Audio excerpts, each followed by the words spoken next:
While Rand Paul is dominating the Republican headlines this week, it's actually Ted Cruz who, behind the scenes, has been making things happen, accruing an absolutely massive, unbelievable war chest. He has been just racking up the campaign cash.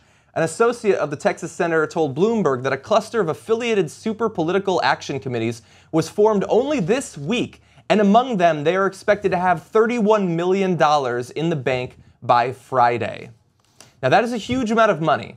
But they are going to need a huge amount of money to accrue as much money as is expected to be spent by major party nominees in this electoral cycle. Major party nominees are expected to raise more than $1.5 billion in the upcoming presidential election, which is a lot of money. That's a lot of money. So many things to say about this, a really interesting story. It seems like a normal horse race story. Okay, this guy raised this money. First of all, look at the depth of the legalized bribery. That in a week, one of the candidates can theoretically raise $31 million. You think none of those people want anything back for their $31 million? A lot of these people are businessmen, right? They're just generous. Right, businessmen who think, I don't need a return on investment. No, I just like to give away millions of dollars and get nothing in return. Yeah. That's usually how it works. They heard money's the root of all evil, and they want a little bit less evil in their life. That's right. They're just trying to do the Christian thing, right? Yeah. And then the bribery is going to get up to $1.5 billion. So that's one angle. The other angle is, John said it's unbelievable. It actually is partly unbelievable. Ted Cruz is one of those guys who's a notorious liar, like Bill O'Reilly, like Glenn Beck. There are certain guys who that's just in their MO. They can't help it. It's in their DNA. Way later in the article, Bloomberg says those cash figures could not be independently confirmed. Okay. So what I think part of what's happening here is Ted Cruz is trying to put on an air of being a contender. He goes first, says after the first week, and right as Rand Paul announces, I've got a ton of money, I got $31 million, don't mess with me. So it's me versus presumably Jeb Bush who's going to raise as much money or more. So, and none of that can be independently confirmed. Yeah, I mean, it will eventually later on this year, they will have to reveal that information. The small amount of information that actually does have to be shared from these super PACs. And Ted Cruz is a classic demagogue too. So, like, I'm sure that his consultants had a conversation with him where they were like, hey, Ted, later we're going to have to tell him how much we actually raised. And I'm sure two things he said is, we'll catch up by then, right, if we keep pretending. And then, number two, if we get exposed later, I mean, we've already gotten what we needed, and then it's a small admission, one of thousands of admissions. Who cares? And then we'll say it was the liberal media who misreported it, right? Yeah.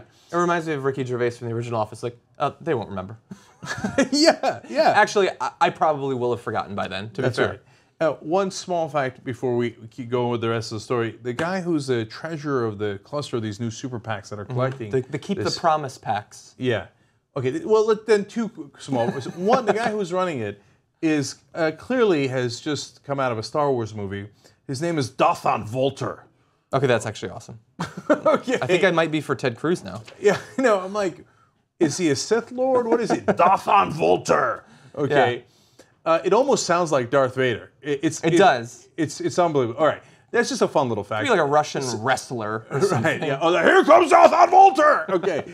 So, like, these guys are, like, they're doing a real life, they're real life bad guys in a B movie. And it says, second thing is, as John pointed out, there's 3 super PACs, okay? They're named Keep the Promise 1, Keep the Promise 2, and Keep the Promise 3. So very clever names. Yeah, I liked Keep the Promises 1 and 2. I thought the third one was pretty derivative, though. They couldn't even get Vin Diesel for the third one. Come on. The Jar Jar Binks character and Keep the Promise 3, please. Oh, we got to work him into the next Ted Cruz master. Okay. Which, by the way, has he ever looked cooler than that? I know, Perhaps not. But the serious point about those is, what absurd laws do we have that you set up these? What they're doing is money laundering. Right? That's why you need 3 PACs named the same goddamn thing. Yeah. Why not just keep the promise? Why 1? Because they got to wash the money. Yeah. That guy gave it to that guy, that gave it to that organization. So where'd you get it from? Dathan Volter doesn't know. He lost track of it at Keep the Promise too. So that's why they're doing it. Yeah. And then the whole Keep the Promise, like little promise keepers-ish. Yeah, but it's also, like, I don't think he's keeping our promise. He's keeping promises for the people who donate to Keep the Promise. But that's exactly right. See-through. Oh, what a great point by John.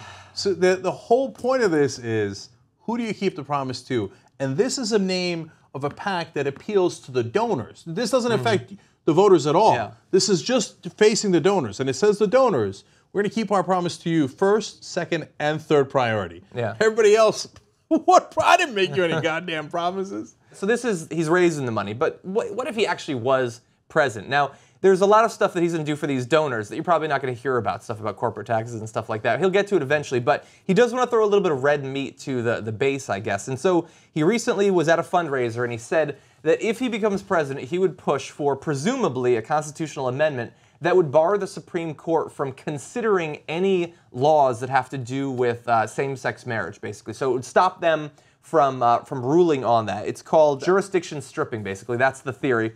It's happened before. It's not the first time. In 1981, lawmakers introduced a total of 22 bills seeking to remove the Supreme Court's power to hear cases involving prayer in the schools, abortion, school busing, a males-only draft, and state court rulings. And it's just the go-to move of extremist Republicans who don't like that occasionally they don't get their way in the Supreme Court. Generally, they do. Sometimes they don't. And so they want to tell the Supreme Court, you're not even allowed to rule on this, despite the judicial chaos that would throw the country into. The Bloomberg article also points out that most of Ted Cruz's backers are from Texas, which makes sense, his home state, and New York.